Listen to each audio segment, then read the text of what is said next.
ఏలూరు జిల్లా ద్వారకా తిరుమలలో రాష్ట్ర కాపునాడు నాయకులు ఏర్పాటు చేసిన అభినందన సభలో మాజీ మంత్రి అంబటి రాంబాబు పాల్గొన్నారు. మాజీ మంత్రి అయిన తన ఇంటిపై దాడి జరిగితే పోలీసులు 7 గంటల పాటు చోద్యం చూస్తూ కూర్చున్నారని ఆగ్రహం వ్యక్తం చేశారు. ఆయన పోలీసులు ప్రభుత్వం కుమ్మక్కై తనను చంపాలని చూశారని మండిపడ్డారు. పోలీసులు ప్రభుత్వానికి తన మీద దాడి చేసిన వారికి బుద్ధొచ్చేలా పోరాటం చేస్తానన్నారు.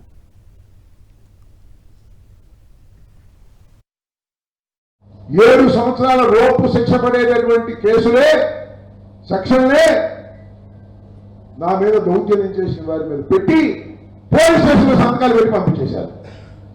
ఇంత దారుణం ఎక్కడైనా జరుగుతుందా అని అడుగుతా ఉన్నా. ఈ దారుణాన్ని ఎదుర్కోవడం కోసం ఇవాళ ఈ వెంకటేశ్వర స్వామి సన్నిధిలో ప్రతిజ్ఞ చేస్తున్నా. నేను ఆ భగవంతుడి దయ, నా కులం సపోర్టు, నా పార్టీ సపోర్టు ఇలాంటి సంఘటన మళ్ళా చరిత్రలో జరగకోకుండా ఉండే విధంగా ఈ పోలీసులకి, ఈ ప్రభుత్వానికి, నా మీద దాడి చేసిన వారికి బుద్ధి వచ్చేదాకా, శిక్షలు పడేదాకా చేసేటటువంటి ప్రయత్నం నేను చేస్తున్నా.